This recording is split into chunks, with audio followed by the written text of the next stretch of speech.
En 4 ans, l'impact du conflit sur la population civile a été énorme.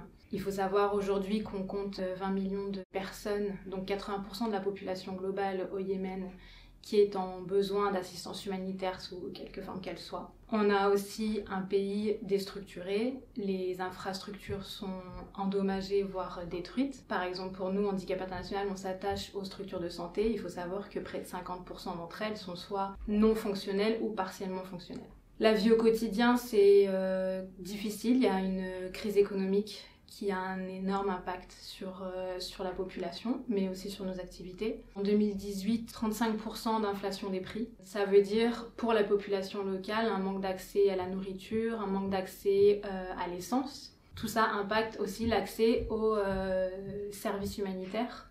Une personne qui va être blessée, par exemple, à Hodeïda, qui est sur la côte ouest du pays, aura plus de mal à venir se faire soigner à Sanaa, qui est à 4 heures de route, parce que ça aura un coût de transport.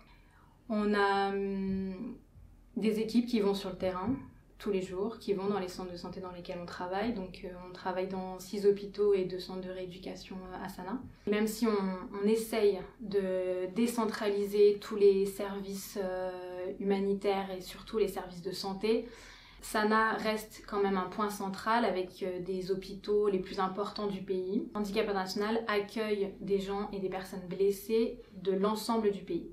Les patients qu'on va recevoir viennent donc de zones assez éloignées, mais aussi de Sanaa, puisqu'il y a quand même des bombardements aussi à Sanaa.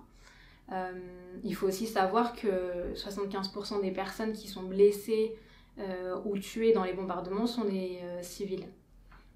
Donc ces personnes-là viennent dans nos centres et Handicap International les prend en charge. Nous avons des équipes qui sont quotidiennement, qui les prennent en charge tant du côté de la rééducation physique, mais aussi pour leur apporter un soutien psychosocial. Toutes ces personnes-là sont complètement traumatisées par leur quotidien, par le conflit armé et par aussi la blessure et potentiellement par le nouvel handicap qu'elles ont. La plupart des blessures de nos patients ont été causées par la violence armée directement, les bombardements, mais aussi les mines et les bombes à sous-munitions. On a aussi beaucoup de blessures dues aux accidents de la route. Au quotidien, les contraintes vont être de l'ordre de l'accès humanitaire, qui est souvent et régulièrement empêché, qui est souvent et régulièrement remis en question. Au quotidien, ça va être des négociations avec les autorités.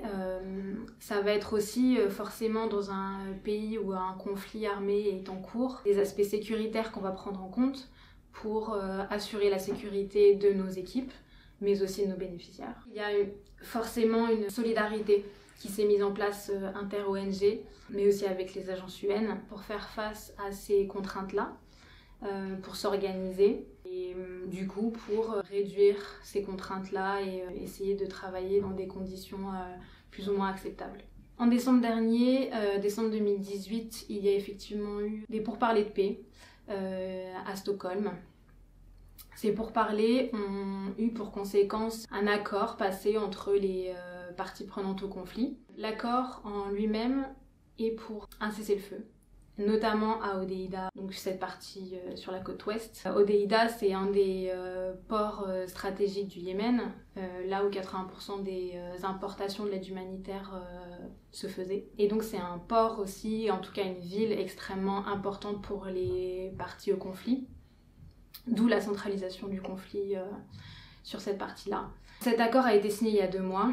Aujourd'hui, il n'est toujours pas appliqué, dans le sens où, effectivement, il y a eu un arrêt des bombardements de la coalition. Par contre, on voit encore des combats. Il y a eu une décroissance des violences depuis décembre dernier.